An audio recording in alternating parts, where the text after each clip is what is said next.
se va a producir todo un proceso en donde cada una de las cosas que nosotros estamos pensando, que estamos analizando, van a empezar a registrarse. Se desarrolla el método científico, ¿sí? Y empieza a desarrollarse lo que se va a llamar la enciclopedia o enciclopedía, ¿sí? Que es un gran libro en donde se trataba de reunir todo el conocimiento de la humanidad hasta ese momento. Hay una fuerte moralidad, pero ya no tan regida por la iglesia, sino por lo que son los valores racionales. Cómo convivir en sociedad, empiezan los pensamientos, todo lo que son las teorías políticas, empieza a surgir la idea de organizar un país de forma democrática, de la igualdad de las personas, basadas en el racionalismo, ¿sí? La mayor parte de los que van a dar las revoluciones políticas en este momento son ateos. No todos, pero muchos de ellos, un alto porcentaje. Es la primera vez que empiezan a tener peso también las colonias. Primero, la más fuerte va a ser Estados Unidos, y después todas las revoluciones de Sudamérica durante el siglo XVIII. Y comienzos del XIX, que nosotros somos de los últimos.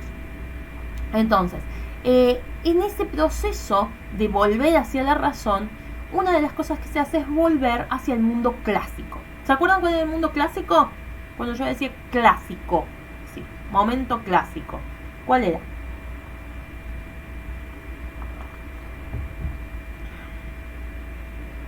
A ver, vamos, despiértense. ¡Yuhu! ¿Están por ahí o estoy hablando para las paredes? Bien, Roma y Grecia. Muy bien, Sol. Entonces, ese era el momento clásico. Grecia y Roma se caracterizaban por este pensamiento, por la filosofía, por estar reflexionando sobre lo que hacían todo el tiempo, ¿sí? Entonces, el racionalismo vuelve hacia ese momento y trata de rescatar esa parte. Se va a desarrollar muchísimo lo que tiene que ver con las fábulas moralistas, ¿sí? Lo que nosotros conocemos como los cuentos para niños de los hermanos Grimm, ¿sí? Toda esa línea de cuentos en donde se enseñan valores. Ojo, esos cuentos no son como nosotros los conocemos, eran bastante diferentes. Pero todos estaban orientados a que los chicos aprendieran determinados valores sociales. Se va a desarrollar mucho el teatro va a pasar de ser un entretenimiento popular y mal visto a ser un entretenimiento de la realeza, ¿sí? Durante el comienzo de este proceso del siglo XVII vamos a tener a un Shakespeare en su esplendor. Se va a desarrollar muchísimo la poesía, sobre todo en la segunda etapa, en el siglo XVIII. Y las novelas, principalmente el nuevo género va a ser la novela de terror. Lo vamos a hablar en un ratito. Estas son algunas obras de esta época.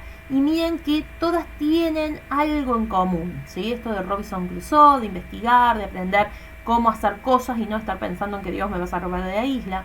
Gulliver y descubrir el mundo, descubrir otros mundos era algo que lo tenían muy incorporado. Bueno, vamos a avanzar un poquito. A medida que esto va avanzando y que esta exaltación por la racionalidad se da muy fuerte, siempre los periodos van a ser en contra del anterior. Surge después de esto y como respuesta a esa fuerte racionalidad, el romanticismo. Cuando hablo de romanticismo no estoy hablando de corazoncitos y cupidos por todos lados, nada que ver. El romanticismo como corriente artística, estética y de pensamiento hablaba principalmente de la exaltación del ser humano del yo, ¿sí? De el sentimiento, todos los sentimientos, la angustia, la depresión, el amor, el amor al país, a la patria, por sobre las cuestiones racionales. Y esto sí va a estar muy de la mano con lo que son las revoluciones, porque justamente la idea de mi libertad por sobre todo lo demás va a ser la exaltación nacional. Nuestra Revolución de Mayo es hija del romanticismo, de esta pasión por libertad, por ser libres todo el tiempo. Y eso va a ser la primera mitad del siglo XIX. Pero ese romanticismo ya miraba todo de forma totalmente subjetiva. Entonces, de forma paralela, se va a dar un movimiento que va a ser el realismo. Y es lo contrario de eso, decir, bueno, perfecto.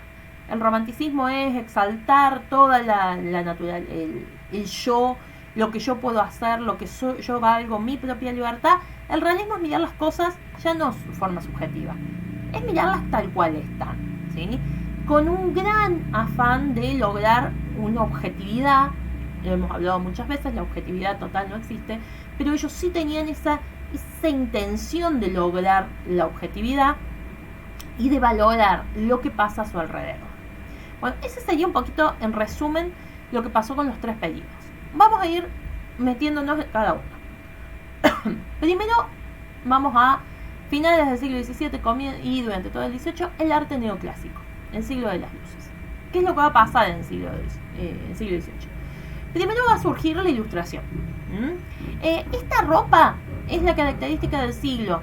El sombrero de 3 picos, el gran saco. Fíjense cómo ha cambiado la ropa, es mucho más ajustada al cuerpo. Y en el caso del hombre y en el caso de las mujeres ya no tienen esos grandes arreglos y tocados en la cabeza tipo María Antonieta y sus grandes vestidos, sino que la ropa es mucho más ligera, más suave, más racional. Buscar que sea todo útil y cómodo. Bien. La razón y la ciencia son el instrumento para esta gente para mejorar la sociedad. Y se desarrollan los pensamientos ilustrados. Estos nombres los tienen que haber escuchado en relación a la Revolución Francesa. Montesquieu, Rousseau y Voltaire, ¿sí? Todos ellos eran ilustrados. Y van a empezar a gestar esto de lo romántico, esta pasión por las ideas, ¿sí? Pero ellos están todavía en este siglo ilustrado. Se va a dar una nueva forma política, que va a ser el despotismo ilustrado. ¿Qué es el despotismo ilustrado? Van a ser reyes como Carlos II, por ejemplo, que lo que van a hacer es tratar de traer la ciencia, los desarrollos científicos, los desarrollos racionales a su sistema, pero sin permitir que haya libertades, ¿sí? Hay libertad de pensamiento, libertad para criticar a la iglesia, pero no para pedir igualdad de los súbditos con el rey, por ejemplo, ¿sí? Entonces, de esa manera se produce una sociedad muy desigual y sigue gestándose este problema. Francia va a ser la que estalle en todo esto con la Revolución Francesa y va a decir basta. Pero, ¿a qué va a llevar? Va a llevar a un sistema de gobierno que se le llama terror. Imagínense que si se le llama terror, no era precisamente el mejor sistema de gobierno. Estamos hablando de un régimen totalmente persecutorio, que va a condenar al que piensa distinto, que va a matar sin ninguna contemplación. Se produce una hegemonía de Francia sobre el resto del mundo. Después de la Revolución Francesa, ¿sí?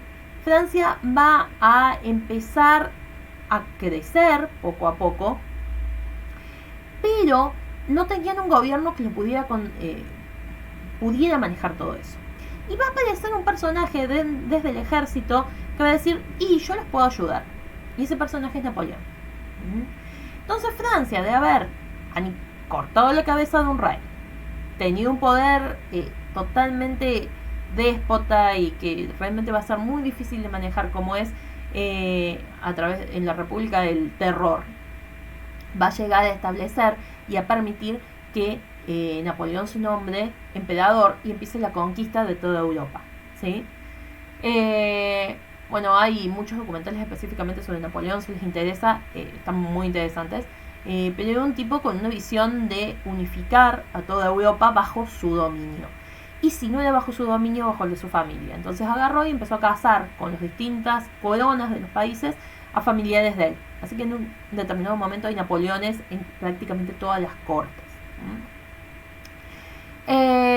Bien, esas guerras, va a ser un siglo de muchas batallas y guerras a raíz de esta presencia napoleónica principalmente, y además de que los otros también se peleaban y mucho. Va a estar acompañada en España por Felipe V, que va a ser el rey Borbón. ¿Por qué nos interesa a nosotros Felipe V? Y porque va a ser el rey al que Napoleón va a retirar del gobierno y va a poner a su propio sobrino, y por eso nosotros generamos la Revolución de Mayo. España va a tratar de recuperarse un poquito económicamente y va a tratar de suprimir algunos privilegios. Eso va a ir pasando en casi todos los países progresivamente, ¿sí? A nivel estético, nos vamos a concentrar en eso. El neoclasicismo implica después del barroco, con todo su desenfreno, exageración y mucho recargue y mucha pompa, vamos a limpiar las líneas, vamos a volver a lo básico, como su nombre lo indica, neoclasicismo, vamos a volver al mundo clásico. Lo pueden encontrar cuando investiguen como neoclasicismo o incluso como clasicismo. Yo utilizo el concepto neoclasicismo para que no se desmezcle con clásico, ¿sí? Para que sea bien distinta la palabra. Entonces tratan de volver a esas formas y va a ser muy apoyado, muy estimulado esto porque van a descubrir las ruinas de Pompeya y Herculano, ¿sí? Va a ser una época de mucha investigación en la parte arqueológica y cuando descubren las ruinas de Pompeya y Herculano realmente se fascinan. ¿Por qué? Y porque abajo de toda la lava seca que era piedra y la empiezan a tallar, encuentran las ciudades prácticamente como estaban en su esplendor, con todo su colorido, con sus pinturas, con todo lo que tenían. Entonces ya no son ruinas tapadas por la mugre que estaban el resto de las ruinas italianas, romanas, sino que van a ver ese mundo en su esplendor.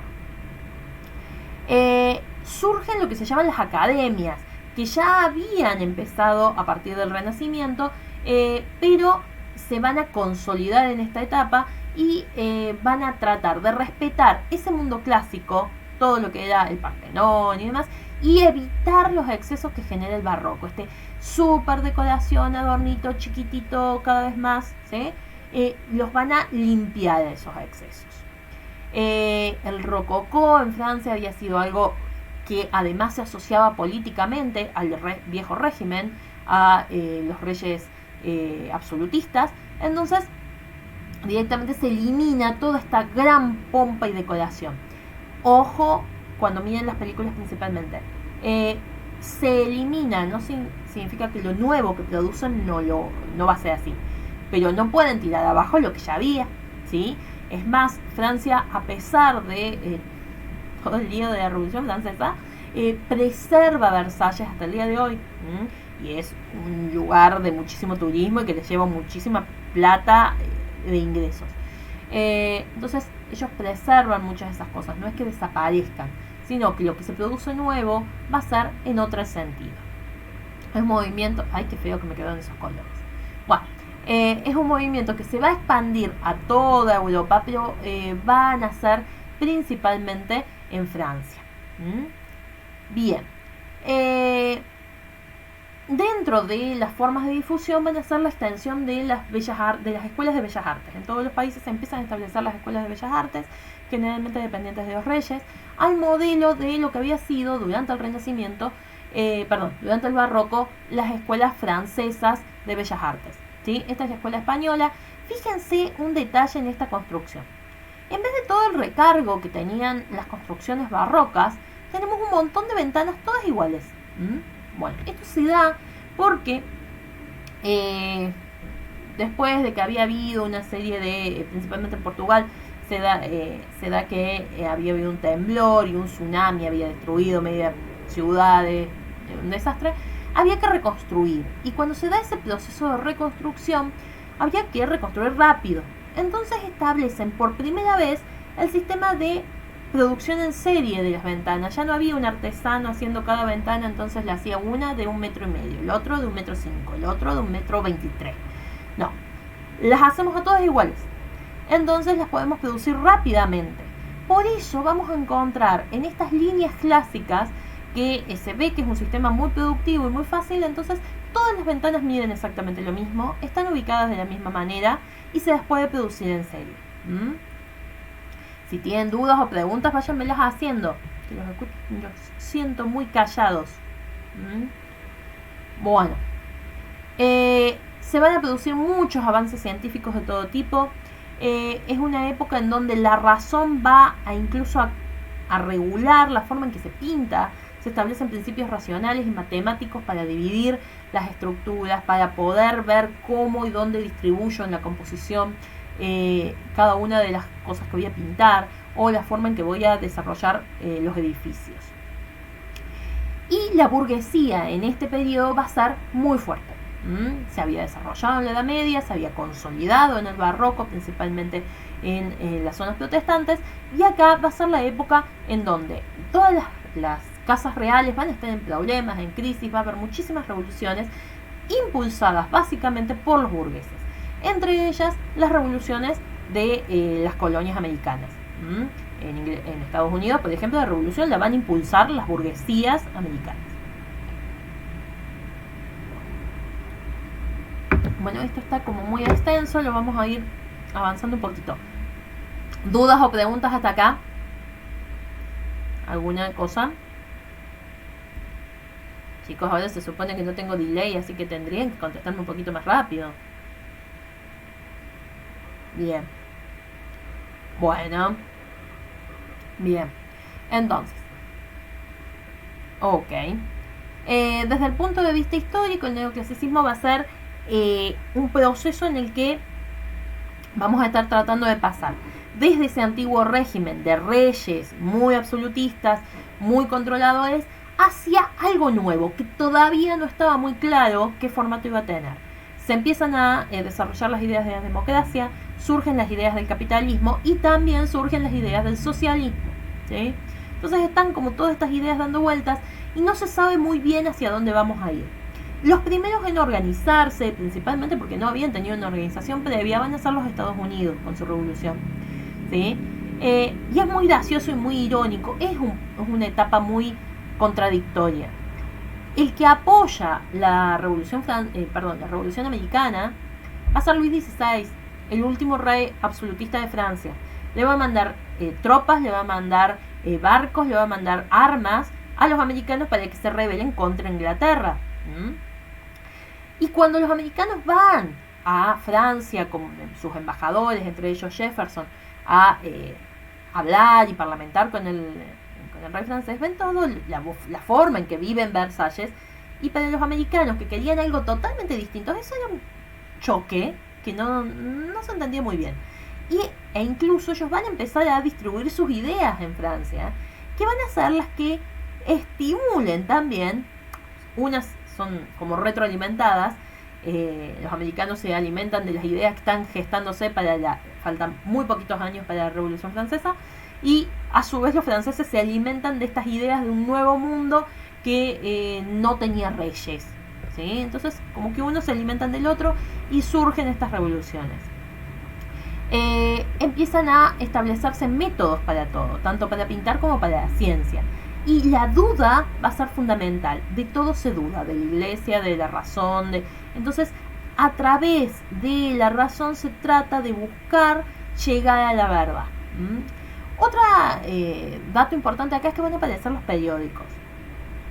La imprenta ya era algo popular. La gente en general, la lectura básica, casi todos la tenían. Entonces, empiezan a salir muchas ilustraciones. Empiezan los artistas a hacer parodias a través de las caricaturas, mucha caricatura política, y los diarios en el que se dicen cosas, pero no estamos hablando de periodista en el concepto que hoy lo consideramos, que trata de transmitir la verdad, no, decían lo que pensaban. Entonces lo tenían un Rousseau haciendo tribuna para desarrollar la Revolución Francesa, y un Marat que decía hay que matar a este y cortarle la cabeza a aquel, y todo eso eran los diarios, ¿sí? La prensa. Este es Felipe V, está aquí, esta es su familia. El despotismo ilustrado va a ser esto de pensar continuamente en el bienestar del pueblo, pero sin el pueblo. Ese es el lema del despotismo ilustrado, ¿sí?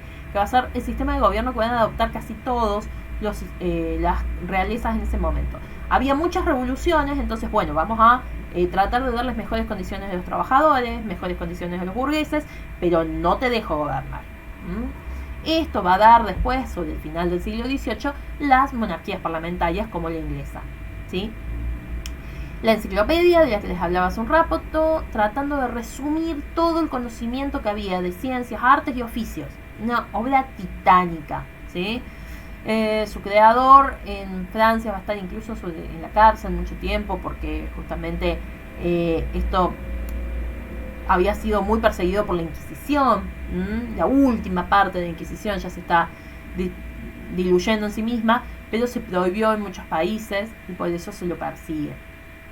Estos son sus realizadores: Diderot, Rousseau, Voltaire, Montesquieu, Turgot. Entonces, mientras se está dando este clasicismo, ya se está gestando el romanticismo, que es esta pasión y la subjetividad de la que habíamos hablado antes. Entonces, el clasicismo es una reacción al viejo y prácticamente pesimista barroco y al romanticismo con su subjetividad y su pasión. Tratan de mantener siempre la simetría, es algo muy cuadrado, muy lógico, donde los espacios se usan lo más racionalmente posible y se produzca de la forma más racional posible. Eso significa con la mayor economía también. Y van a mantener mucho del estilo del Renacimiento, pero ahora mucho más limpio, sin tanta exageración. Y donde más va a surgir todo esto va a ser en la música, ¿sí? Vamos a tener a Satie, Stravinsky, que van a ser los que empiecen a desarrollar lo que ya conocemos hoy. Miren cómo será de importante este periodo, que se le habla de música clásica a toda la música desde el Renacimiento hasta el siglo XIX. Y en realidad la música clásica es solamente la de este periodo, ¿sí? Entre las películas que les dejé Amado Inmortal, que en realidad tiene mucho de romanticismo, pero también tiene en la parte estética varios principios de clasicismo. Tiene mucho esta cuestión de la disciplina, de cómo deben ser las cosas. De hecho, la moral basa en la disciplina. Es la época en que las escuelas los hacían arrodillarse sobre maíz, por ejemplo. Así que imagínense. Entonces, se trata de compartir esta cuestión de respetar las leyes morales al máximo, pero morales sin necesidad de que sean religiosas. ¿Se entiende esta diferencia? La diferencia entre lo que es moral y lo que es religioso. Vamos a tener moralidad porque debe ser así, porque tiene que ser justo, porque la persona tiene que ser libre, pero no necesariamente porque la religión lo diga. Algunos lo mezclan con religión, pero son muy poquitos autores.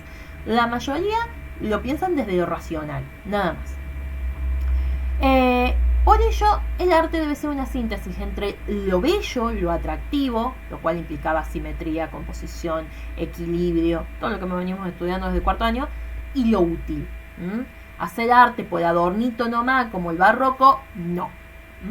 Eso les parece una exageración. Vamos a ver algunas imágenes de la arquitectura de la época como para que veamos cómo se va viendo esto. Una de las construcciones más características del neoclasicismo es el Capitolio de Washington. ¿Por qué? Ay, lo escribí para el diablo, Washington. Bueno, ¿por qué? Porque Estados Unidos prácticamente no tenía nada construido. Entonces podían construir en el estilo que ellos eligieran desde el vamos. Todo el Capitolio, que es enorme, está construido en este estilo neoclásico. Fíjense, ¿qué ven acá? ¿Qué elemento clásico ven apenas miran la foto?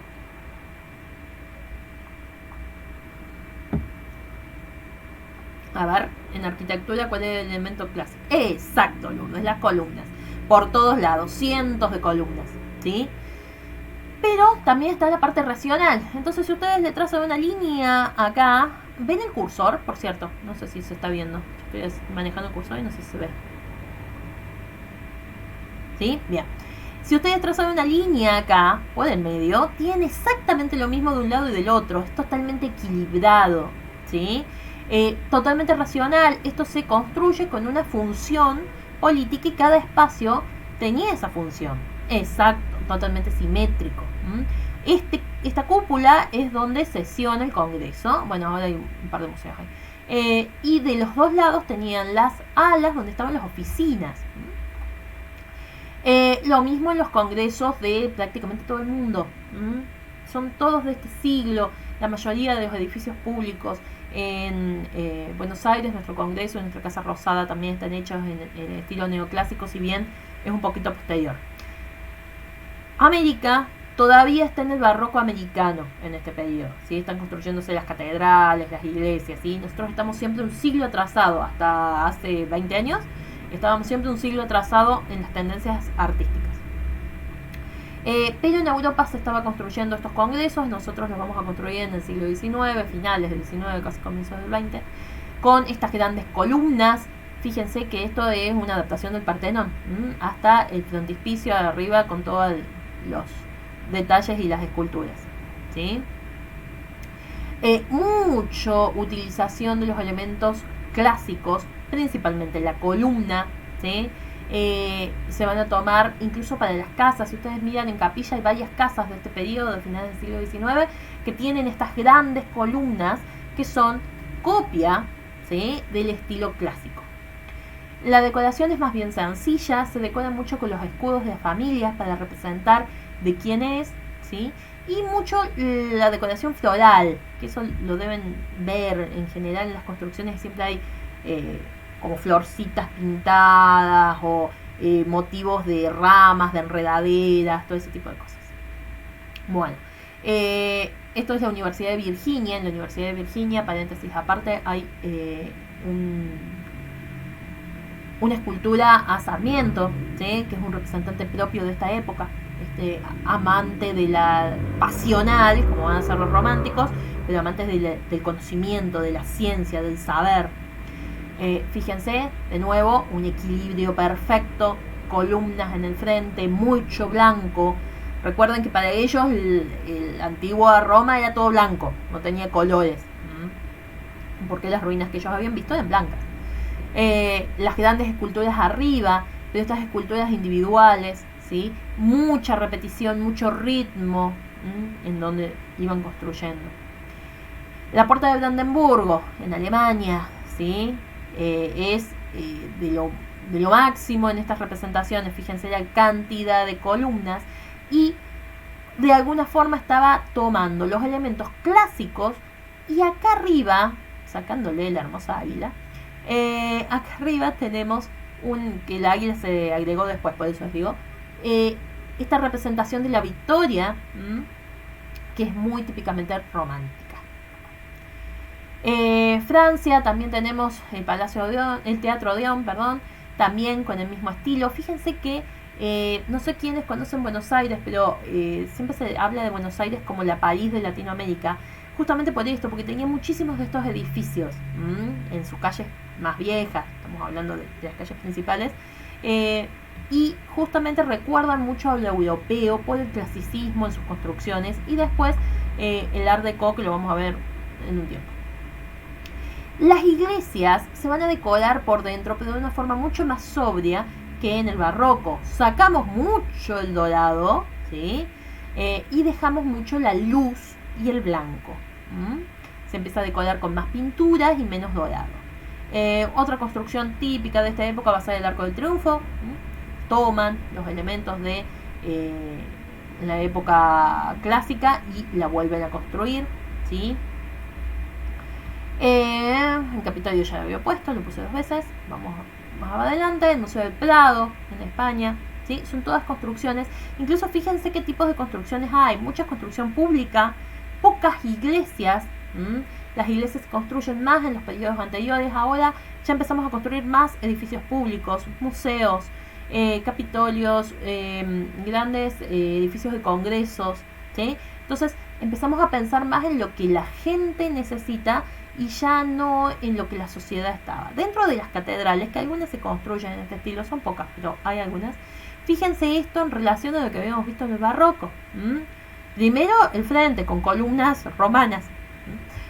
Y segundo, mucho más limpia su decoración, ¿sí? Nada que ver ni con el gótico ni con el barroco.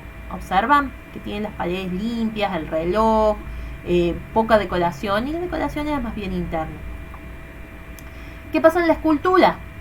Si miramos, y acá es importante que miren el año cuando si eligen algo de esto, fíjense que las esculturas son prácticamente iguales a las romanas del último periodo. Esta perfección en el cuerpo, el estudio de cada uno de los músculos, de las tensiones, ¿sí? Por eso es muy importante fijarse el año en el que están construidas, si no son muy parecidas. Se las construía mucho en mármol blanco, principalmente tratando de imitar y que se parecieran a las viejas esculturas que ellos iban encontrando, ¿sí? Toman mucho los temas míticos, Perseo con la cabeza de Medusa, por ejemplo, y van representando mucho esos temas, ¿sí? Y trabajan mucho con las telas, igual que pasaba con los romanos, en estas grandes pliegues de sus telas. Todo eso lo habían aprendido durante el Renacimiento y el Barroco, ahora lo que hacen es cambiarle el estilo de representación, ¿sí? En vez de la pasión desesperada de una piedad, ¿sí? Vamos a tener a las princesas como que se iban escapando, o esta representación hasta incluso desnudo de Perseo. En la pintura, el juramento de los Horacios es una de las pinturas clásicas por excelencia. Primero, fíjense los elementos arquitectónicos que les ponen al fondo. Segundo, si bien hay un claro oscuro, no es tan extremo como en el barroco, y vemos la ropa, de nuevo, estos grandes pliegues, muy característicos de la época. También va a estar la desnudez, pues todos dicen la misma foto. Y reacciona tratando de sacarle el adorno exagerado del barroco y del rococó, ¿sí? Va a estar todo sujeto a la simetría. Va a haber muchos desnudos, empieza a haber temas muy populares. La odalisca, por ejemplo, es una cortesana, ¿sí? Y también las representaciones épicas. Esto ya está entre el clasicismo y el romanticismo de los grandes héroes. En este caso, Napoleón cruzando los Alpes. Observen ese Napoleón. Aquí les hace acordar ese cuadro. Un cuadro que estoy segura que ustedes han visto. No les acorda nada. Caballo blanco, Alpes, telas que vuelan para todos lados, ejército. Exacto, a Don San Martín, ¿sí? Es muy parecido al cuadro de San Martín. Este sistema de representación se establece para los héroes, para la patria, para lo que se puede rescatar y salvar al país, ¿sí? De hecho, Napoleón trataba de presentarse hacia el mundo. Él era el salvador de Francia y de Europa. Estaba liberando a toda Europa de sus reyes, estableciéndose él como rey. Bueno, entonces empieza todo ese proceso en el que se establecen estas normas: el caballo blanco que está saltando, la crin que vuela, los sombreros. Bien, en este caso es Dresden. Bien, los autorretratos, observen cómo se clarifica la imagen, ya no es tan oscura como habíamos visto en el barroco, como las líneas son mucho más suaves, y se va a empezar a destacar, y lo más importante de la pintura va a ser más importante en este tipo de pintura el dibujo que los colores. Fíjense que los colores ya no son tan fuertes, hay una paleta más bien ocre que se mantiene. Fíjense la ropa, nada que ver esta ropa con la de María Antonieta, ¿sí?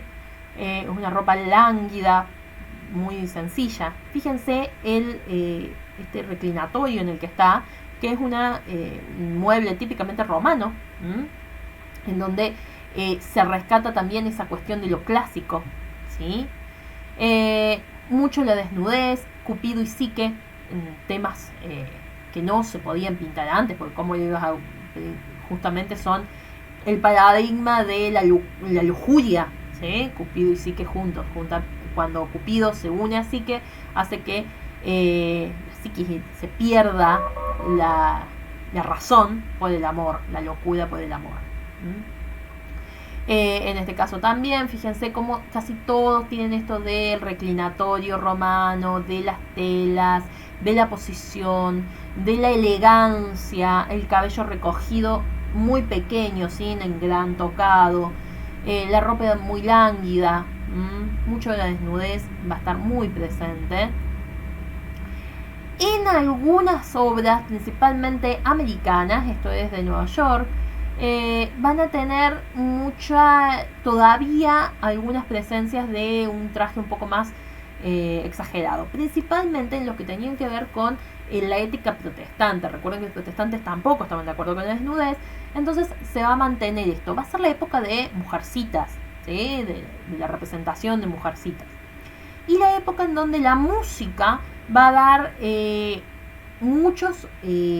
música, pero la música clásica va a estar caracterizada por menos instrumentos.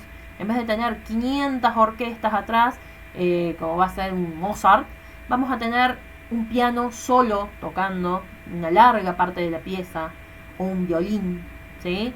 Las cosas van a ser mucho más limpias también en la música. Y en la literatura surge mucho la literatura política y social, ¿sí? Vamos a tener mucho lo que tiene que ver con las ideas políticas desarrolladas en distintos cuentos o directamente en prosa, en donde se hablaba sobre qué era lo ideal, cómo tenía que ser la política y demás. Estos son algunos de los músicos de la época. Me comí una diapo. Beethoven, Haydn, que además van a tomar, en un primer momento van a ser clásicos y después van a llegar a ser románticos. Pero por la hora que es, el romanticismo lo voy a dar después, ¿sí? Bueno, son las 10. Así que, dudas, preguntas, inquietudes, consultas.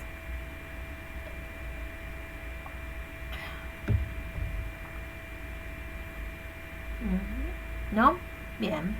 Como digo siempre, o soy una super profesora o no he entendido nada. Bueno, les voy a grabar a la tarde todo lo que es romanticismo y realismo, ¿sí? Para que vean el contraste. Les recomiendo ver... Gracias. Bueno, les recomiendo ver el documental que les decía, que está en 2 partes, Los héroes de la ilustración se llama. Ya sé que soy pesada con los documentales, pero lamentablemente no puedo estar más tiempo con ustedes, ¿sí? Entonces mi forma de extender la explicación. Está muy bueno para entender cómo funcionaba esto, aunque sea vean, lea un pedacito, cómo cambió el pensamiento, ¿sí? Ahora cuando veamos el romanticismo vamos a hablar de otras partes de lo que va pasando, porque todo este siglo XVIII en la ciencia y en el arte es maravilloso, pero en lo social hay una crisis terrible, ocasionada principalmente por las guerras y por las revoluciones. Entonces hay muchísima crisis y la gente lo vive desde otro lugar y desde ahí va a surgir el romanticismo, ¿sí? Bueno, lo grabo esta tarde y se los paso, ¿sí? Se los subo, se los enlazo. Recuerden que tienen que elegir uno de todos estos periodos. No tienen que hacer los 3. ¿De acuerdo? Bueno. Genial. Bueno, gente. Si alguno todavía no dejó mensajito para que le tome asistencia, por favor anótelo. Aunque sea, dígame hola. Y nos estamos viendo